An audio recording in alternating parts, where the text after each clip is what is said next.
Well, there is never a dull moment in Gronk's world, of course. We all know that. You can see him right here behind me. From partying at the parade with Patriots fans after winning their 5th Super Bowl to being on set with Richard Sherman. That was interesting.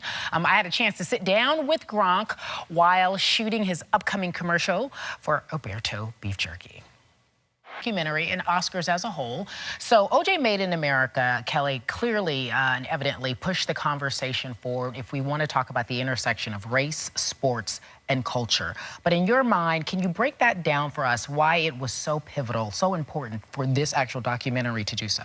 Yeah, you know, I think that there were a series of different things that I experienced just as a California native, LA native, when they reminded us of the Rodney King beating. They reminded us of the riots, and how OJ actually did not identify with the Black culture. He tried to stay away from the movement, if you will.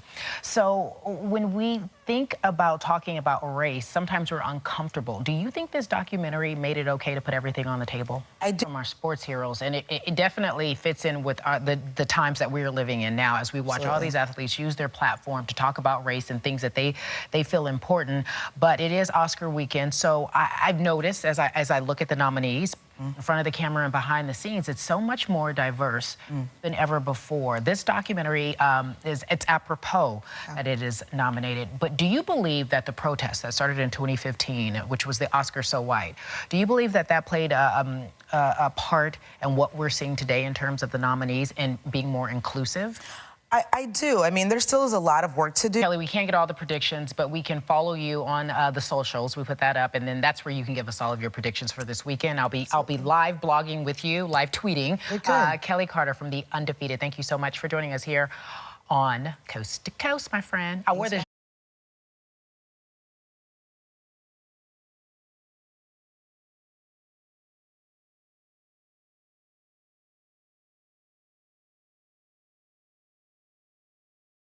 It's rare for me. I didn't want to leave that press conference because it was so compelling. So DeMarcus Cousins really honestly giving us the background of how it happened, and true to who he is, he just tells you what he's thinking. He's telling them, come to SAG, and they're like, no, actually, we're coming for you. Anthony Davis is hitting him up. Everyone is telling him, we want you to be here, and he kind of ignores the signs. He talked about he didn't like the dishonesty of the deal.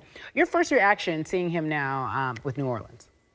Well, I mean, you got to be excited for the Pelicans. Do deals, it can get into some trouble. But to Boogie's credit, he said he's heard this before. So there was always the possibility, no? He's heard trade rumors before, but the idea of friends. Anthony Davis really wanted him on the team, so Anthony Davis was aware of it. Is that because he's saying you should come to New Orleans? How do you see that relationship panning out? On the court, I think they have a great mix between the two of them because they both the guys can shoot the ball from mid-range and all the way out to three-point. Not love him. They seem to want him. We'll see what happens. Amin Al-Hassan, always an education. I love me, right? Yeah, I was just saying to everyone, we love him as well. We love you as well. Okay. How do you feel about that? I feel good. Okay, good. That's why I'm here. We want you. More Coast to Coast after the break. Commissioner Rob Manfred. Hi, thank you for being here on SportsCenter with us.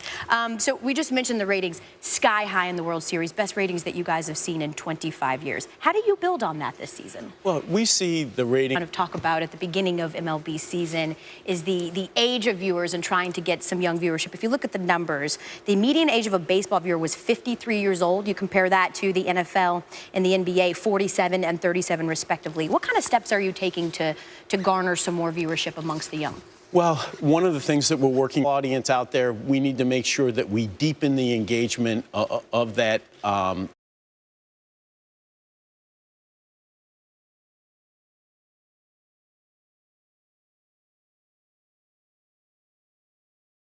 Once you play when you're a kid, you look at baseball a little bit differently than when you just simply watch it. But you mentioned the pace of play. And you've been pretty vocal this week about your displeasure with the players' union saying that they won't even agree to some modest changes to the game.